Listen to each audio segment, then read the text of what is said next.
couples conflict work at Flannel People Mediation combines two things: data and the restorative mediation approach that we use at Flannel People Mediation.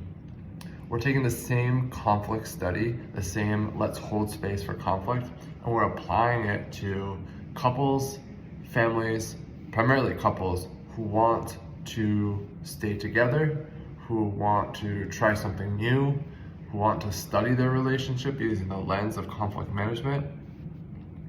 And we offer individual one-on-one sessions in a workshop style where we discuss, we ask what's going on, and we present some tools.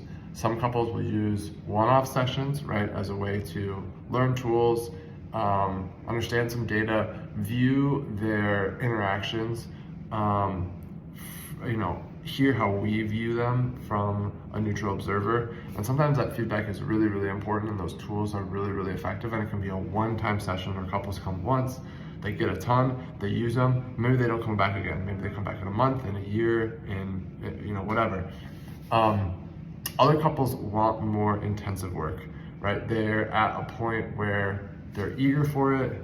They're at a point where they don't need a tool, they need a series of tools. They need to master those tools, and they're prioritizing their relationship in a significant way.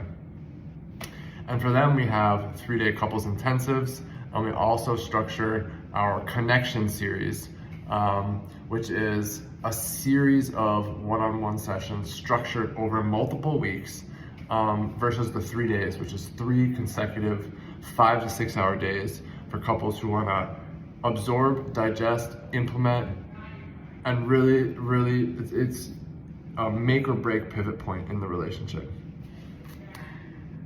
I really like to emphasize that, it's not therapy what we do at Flannel People Mediation in our couples work. It's, and I say this over and over again, not therapy. Our lens is specifically through the conflict lens. What is happening here to make the conflict that we all have escalate into defensiveness, into flooding, into contempt, into stonewalling? And how can we, using research and tools that have emerged from longitudinal studies over couples, what the successful couples do who stay together and are happily married versus the couples who separate and who have had ingested too much toxicity in the relationship. So we're interested in what does the data say about how to have conflict well. The goal is not to eliminate conflict, because studies show that approximately 2/3 of our conflict with our partner is perpetual, meaning the underlying soil of that conflict is a difference in values, and those values, while they may move closer to the middle, they're somewhat intractable, right? They're not elastic. They will remain the same. So the goal is how do we fight well? How do those? So it's empirical in this way. It is what habits do successful couples have, and how can we mimic those authentically in our own lives? So, and this is broader than just relationships, right? It's what successful diplomats do. Studies show